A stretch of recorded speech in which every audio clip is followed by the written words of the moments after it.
A go. Shannon is your guy. Scale of 1 to 10. How important is it for Rodgers to at least get Green Bay to the Super Bowl? Well, I don't think it's good enough for him to just get there, Skip. I think he has to win. And before I answer the question, give you my grade, Skip, I wouldn't necessarily say they've been over backed.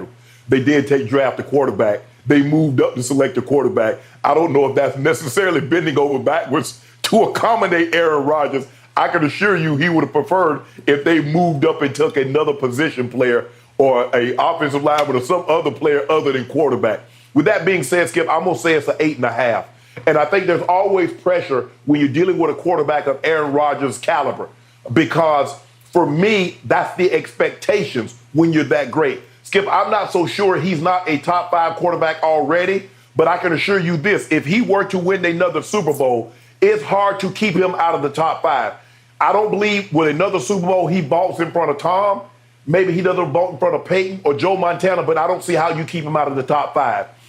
But here's why the pressure is, Skip. You never know what your team is going to look like next year. Who knows if he's going to be – now, there's a lot of speculation. He's going, he's coming.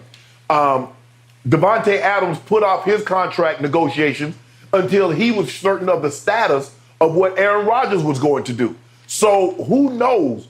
This is a prime opportunity, Skip, because guess what? There's only one bye. Everybody else had to play. This is probably as healthy as Aaron has been since he hurt that toe.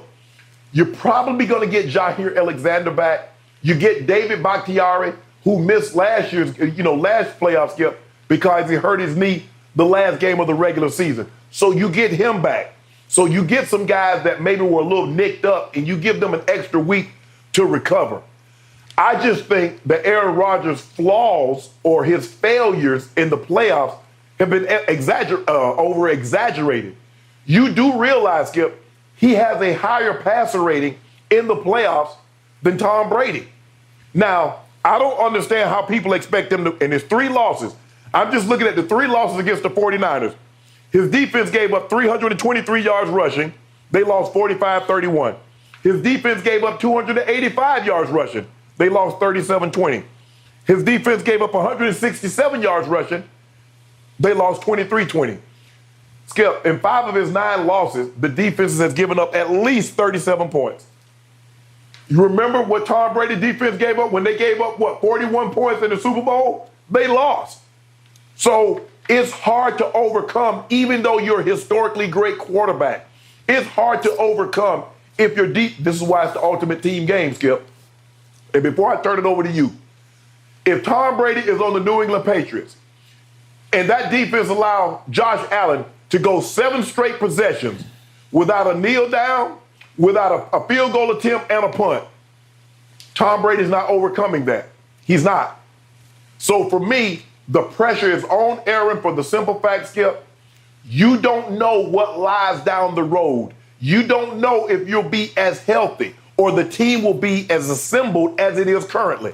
So I'm going to go 8.5 as far as pressure.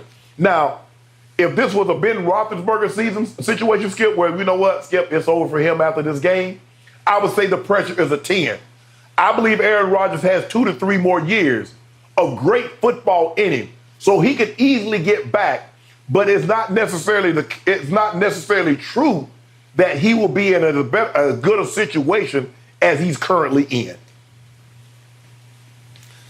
Okay, I hear everything you just said. But I am here to reiterate what I've told you again and again and again and again and again on this show.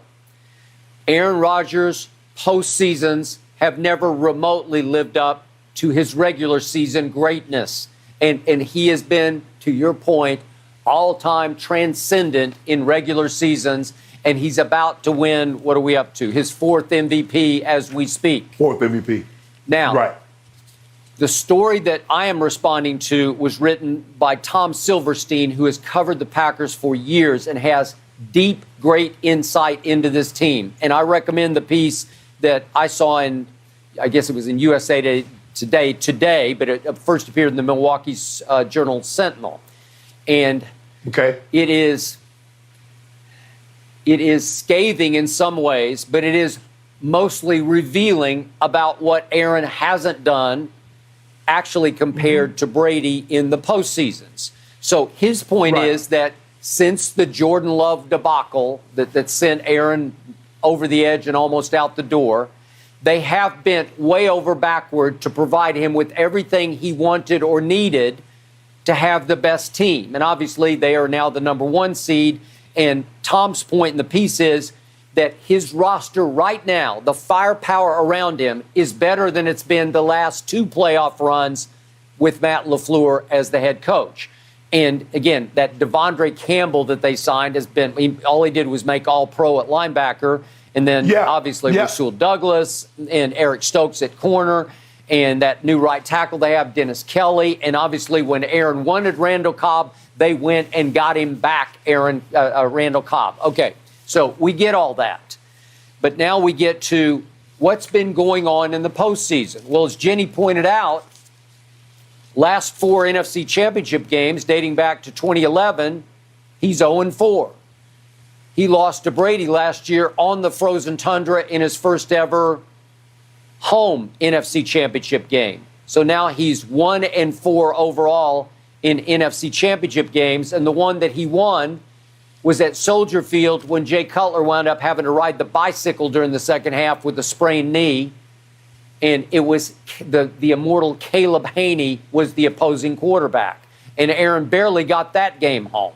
But he did, and he went and won the Super Bowl, and he won the Super Bowl MVP as a road wildcard team. And yet, since then, in the postseason, Aaron is 7-8. Wow, 7-8.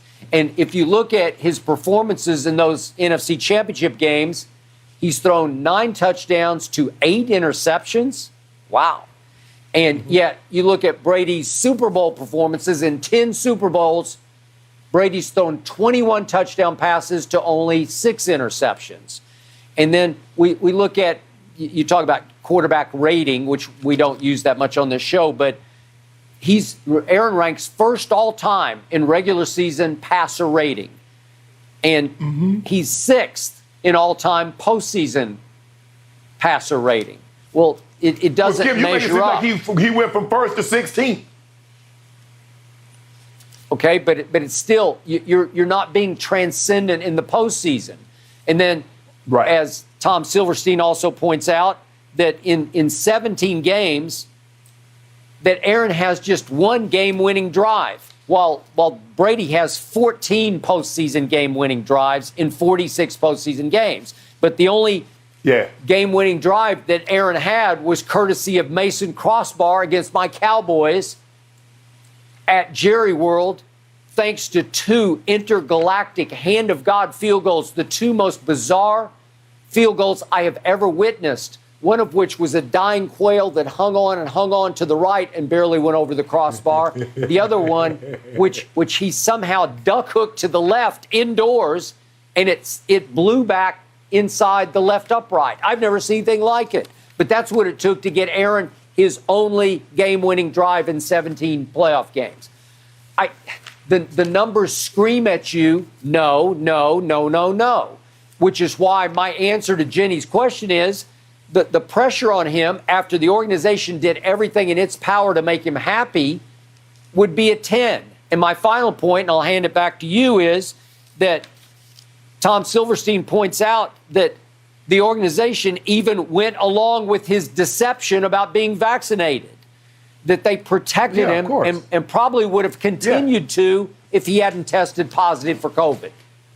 Well, okay, so they were even, they were even complicit. Partners in crime, right? They went along, they covered for him. They were complicit.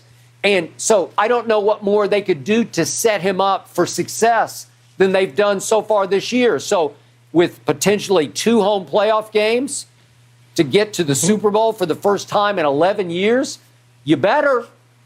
It's up to you. You're the MVP for the 4th time. You better. And again, what sticks in the craw of every Green Bay fan who's going to be there, obviously, on Sunday to watch the 49ers, what's their lingering memory? Well, it was 1st and goal at the 8, right? Against the GOAT, against Brady in last year's NFC Championship game. Here we go. And that was airmailed to Lazard. And then the second play, he rolls right and he tries to force it back across his body. Whoa, he airmails Devontae. And then this is your favorite play. Run it, Aaron, run it, take off. And he throws it back across his body, forcing it to a double-covered Devontae at the goal line, and it was easily broken up. Shannon Sharp says, run it. You could beat Devin White. At least, maybe you could beat him to the sticks, if not to the goal line. Maybe you could get the first down. Yeah, he got to the Skip. He got to the pylon, Skip. I believe he got to the pylon. Okay. Are you that guy or not that guy? Well, he wasn't. And his young head coach said, I've seen enough. Let's take the field goal that will only make the score 31-26 in favor of Tom Brady. Huh? And that's what, at that moment, LaFleur thought of Aaron Rodgers. And then Aaron made a joke about it, took a shot back, obviously, at his young head coach when he was the Jeopardy host, right? Okay, right. Yeah. So it's on you, Aaron. They gave you everything you could ask for, except for the Jordan Love pick, obviously. But after that, they did everything in their power to make you successful. Here you go. You better.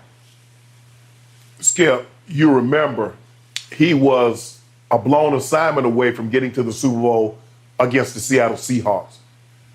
All the gentleman had to do, he didn't do his job. He was supposed to block. He went, tried to field it.